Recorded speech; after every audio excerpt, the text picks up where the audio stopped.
In today's video, I'm going to teach you how to loop your video in Wave.video. Looping is a simple way to repeat your entire video so it plays again without starting a new file. This is great for background displays, social posts, or anytime you want your clip to replay seamlessly. Here's how to do it cleanly and confidently. First, open your Wave.video project. Make sure the correct project is loaded and visible in the editor so you can see the timeline at the bottom of the screen. That's where we'll be working. If you're opening the project fresh, give it a moment to load all media so everything is ready to go. Before you loop anything, double check that you're completely done with your edits. Confirm your visuals, text, timing, and music are exactly how you want them. Looping duplicates what you already have, so fixing mistakes later can mean deleting multiple copies. Taking a quick moment now prevents extra work later.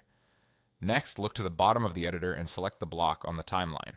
In Wave.video, the timeline shows your content as a block, sometimes called a scene or clip. Click to highlight that block so it's selected. You should see a clear selection state indicating it's ready to be copied. If your project has more than one block, choose the one you want to repeat. Now copy the block and then paste it. You can use the copy command and then paste, or use the editor's copy and paste controls. Whatever is most comfortable for you.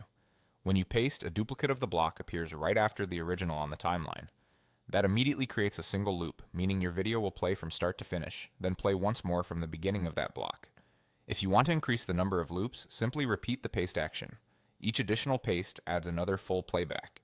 Keep an eye on your total duration as it grows so it matches your intended use. If your video includes music or voiceover, consider how it sounds as it restarts. Some tracks loop more smoothly than others.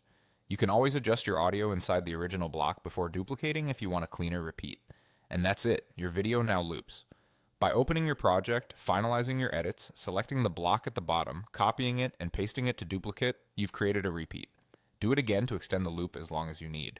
When you're satisfied with the number of repeats, you're done.